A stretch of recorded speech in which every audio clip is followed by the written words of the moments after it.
l'intensité du traitement dans l'apraxie de la parole chez l'adulte.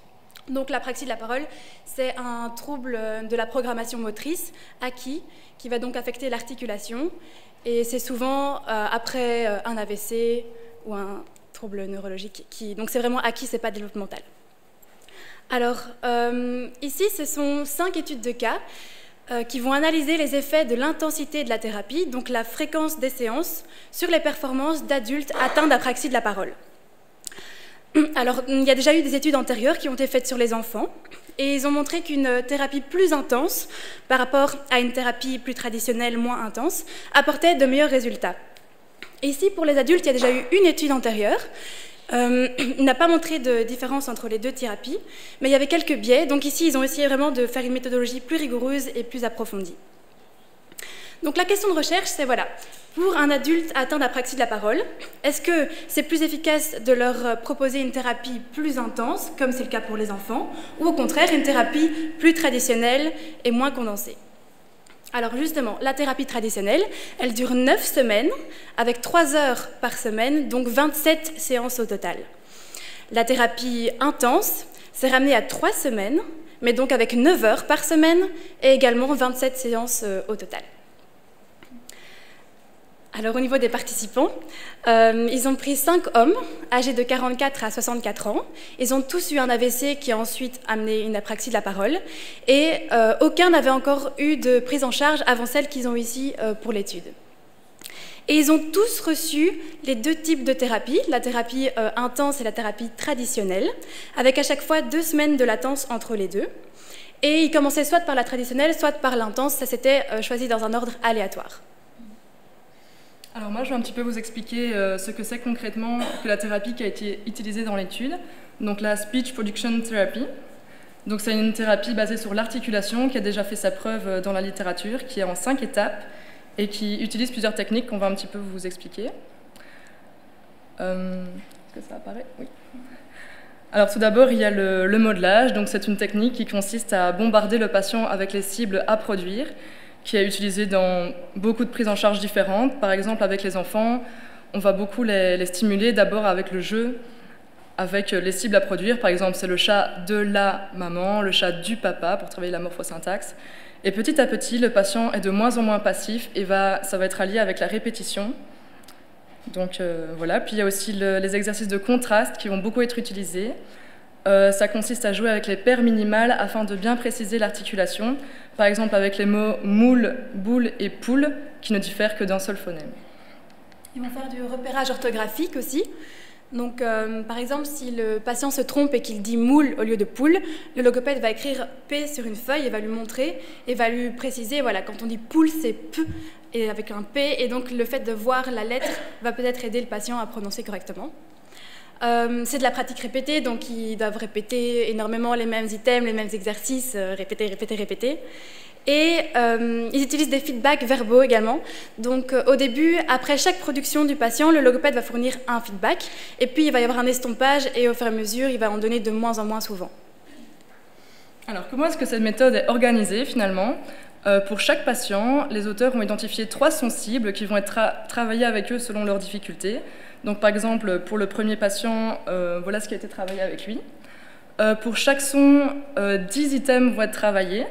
Donc ici, dans l'exemple, on va travailler par exemple Red Scooter, No Glory, In Twilight, donc vraiment par rapport aux sons qui sont travaillés, ainsi que 5 items non travaillés qui seront testés en ligne de base, mais non travaillés en prise en charge. Donc voilà, tout ça, c'est ce qui s'appelle un set. Et donc par participant, on a un set de 3 sons pour la thérapie qui va être intense, et un autre set avec 3 autres sons pour la thérapie traditionnelle. Donc on va travailler 6 sons différents par patient. Donc ils ont créé des lignes de base personnalisées pour chaque patient. Ils les ont testées au début de chaque prise en charge, à la fin de chaque prise en charge, 2 semaines après et encore 8 semaines après, pour vraiment avoir un aperçu des résultats sur le long terme. Et les résultats, nous y voilà. Alors tout d'abord, on peut dire que les résultats ont été positifs pour les 2 types de prise en charge, ce qui est assez encourageant. Et donc comme c'est une bonne méthode, ben voilà, c'est ce qui était attendu. Quand on regarde les items qui ont été travaillés en prise en charge, en fait pour 3 patients sur 5, il n'y a pas vraiment une différence significative entre les 2 types de prise en charge. Pour les deux autres, la thérapie non intense a été plus efficace, mais on ne peut pas vraiment dire grand-chose de ces résultats. Par contre, là, ça devient intéressant parce que pour les items non travaillés, ainsi que les effets à long terme, donc quand ils ont été testés beaucoup plus tard, tous les participants ont montré des résultats meilleurs, donc vraiment significativement meilleurs pour la thérapie non intense.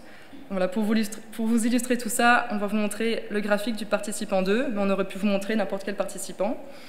Donc là, c'est ces résultats, ces scores d'intelligibilité pour la thérapie intense. Donc ce qui nous intéresse, c'est la partie ici. Donc vous voyez en post-traitement, ainsi que les items non travaillés, il s'est amélioré, mais ça a quand même pas mal diminué comparé à lorsqu'il a été testé juste après. Et quand on regarde pour le même participant les graphiques pour la thérapie traditionnelle, donc quand on regarde le même endroit, on voit qu'il a beaucoup moins diminué et que les items non travaillés gardent un score d'intelligibilité vraiment très bien élevé. Il n'a quasi pas diminué en fait. Donc voilà, pour bien comparer les deux graphiques. Et pour chaque participant, en tout cas pour les items non travaillés et les scores post-traitement, on observe la même tendance. Donc voilà, pour conclure, une méthode moins intense et plus traditionnelle permet une meilleure généralisation aux items non travaillés, ainsi qu'un meilleur maintien des résultats sur le long terme. Et alors pour le futur, les chercheurs se demandent si combiner les deux méthodes, trouver un juste milieu, apporterait peut-être encore de meilleurs résultats, donc ils vont se pencher là-dessus pour la suite. Alors au niveau de la méthodologie, on l'a trouvé vraiment aboutie, bien rigoureuse, enfin, c'était assez d'ailleurs compliqué à comprendre, vous avez épargné les détails, mais on trouvait ça vraiment très précis. Et le fait de proposer une même méthodologie, mais différente et personnalisée en fonction de chaque patient, on trouvait ça aussi très, très riche et très intéressant. Alors maintenant, on ne peut pas encore vraiment généraliser tous les résultats à tous les adultes atteints d'apraxie de la parole, mais on va attendre les futures études qui vont venir pour voir si elles vont confirmer ou infirmer. On se tient au courant de la littérature. Et dans ma pratique, quand je suis face à un adulte atteint d'apraxie de la parole, je garde en tête qu'intensifier les séances n'est pas forcément une bonne idée, contrairement à ce qu'on a dit pour les enfants. Et donc, on privilégie une prise en charge certes plus longue, mais moins condensée, et ça apportera de meilleurs résultats.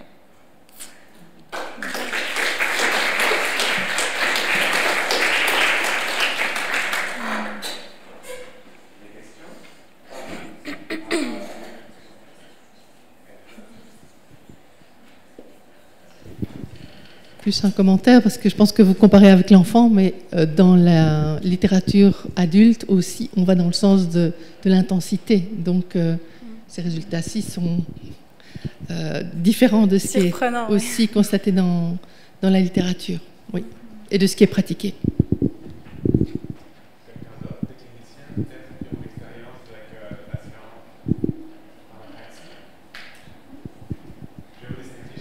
Question en attendant. Vous comparez des choses qui sont comparables en termes de nombre de sessions, mais pas en termes de durée totale, forcément. D'un côté, il y a 9 semaines, de l'autre 3 semaines, c'est ça? Mais quel est l'objectif quand on prend en charge un patient? Est-ce que c'est pas aussi parfois de s'améliorer très vite? C'est-à-dire que si on faisait 9 semaines de thérapie intense, est-ce qu'au final, on n'aurait pas des résultats meilleurs qu'en 9 semaines de thérapie traditionnelle? Et est-ce que ça, c'est important, en fait? C'est une question qu'il faut se poser. Est-ce que ça a des implications sur la décision d'utiliser un régime plutôt qu'un autre? Bonne question. On a un petit peu abordé aussi avec les projets de recherche future. Donc, ils pensaient justement, par un souci de résultats plus rapides, de peut-être commencer par une thérapie un peu plus intense, mais pour justement obtenir ces résultats de généralisation et d'effets à long terme, combiner plus tard, si le patient est disposé à faire ça, avec une thérapie plus traditionnelle, comme on l'a vu, et du coup essayer de combiner quelle serait la meilleure combinaison entre les deux. Donc oui, c'est intéressant. Et comment est-ce qu'on fait ça? Trouver le juste milieu entre les deux et trouver la parfaite recette qui marche le mieux pour un patient. Ça, il faut tester. Ouais, je pense que ça dépend aussi du patient, comme pour chaque prise en charge. Et ça veut dire de faire attention aussi à la fatigue qui peut arriver assez vite et qui peut biaiser un peu. Donc ça, ils s'étaient noté à la fin qu'ils allaient faire attention à ça aux facteurs de la fatigue pour les tests plus tard. Pour trouver. Merci.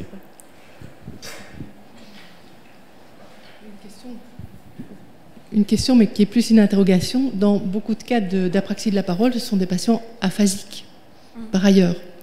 Et donc, dans ma pratique, il y a une chose qui continue à m'interpeller, c'est que l'utilité d'aller voir les représentations phonologiques de sortie chez ces patients-là. Parce que je pense qu'un critère de réussite ou pas de la rééducation, vraiment de la programmation motrice de la parole, c'est que tout ça soit soutenu par de bonnes représentations phonologiques de sortie.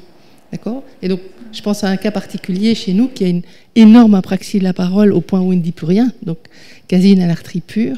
Et donc, on a beau faire de la thérapie, il a pu produire un certain nombre de sons, voire de syllabes qui correspondaient à des mots. Il était impossible de généraliser. Si on va voir l'état des représentations phonologiques par des tâches de jugement de rime, etc., on voit qu'elles ne sont pas conservées. Et donc, pour nous, c'est un indice, en tout cas, que ce qu'on travaille, c'est vraiment de la reproduction articulatoire, mais qu'en final, ça ne peut pas se poursuivre tout simplement parce qu'il n'y a pas le support phonologique derrière.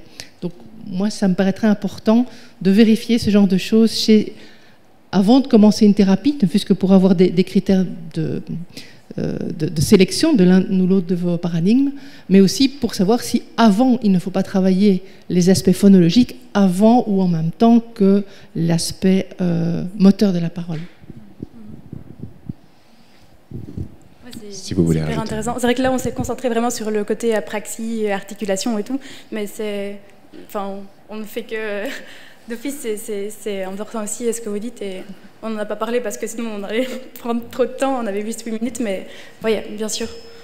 Donc, Je ne sais pas si vous avez dit à quel stade dans post-AVC les patients sont. Est-ce qu'ils sont en phase aiguë, en phase chronique? Est-ce que vous avez des informations par rapport à ça? Est-ce que vous pensez que ça doit être pris en compte ou que ça peut avoir un impact sur les questions de savoir quel est le meilleur régime de prise en charge? C'était pris en compte dans l'article, oui, je sais plus si on l'a dit au début, donc ça on n'a pas dit. on ne l'a pas précisément. Je sais plus exactement, mais il y avait une petite hétérogénéité entre les patients. Et mais oui, je c'était pense vraiment pas fort. Enfin, en tout cas, on ne trouvait pas vraiment intéressant de le relever parce que c'était presque pas... C'était à quelques mois, mais après, bon, c'est vrai que quelques mois, ça peut changer quand même.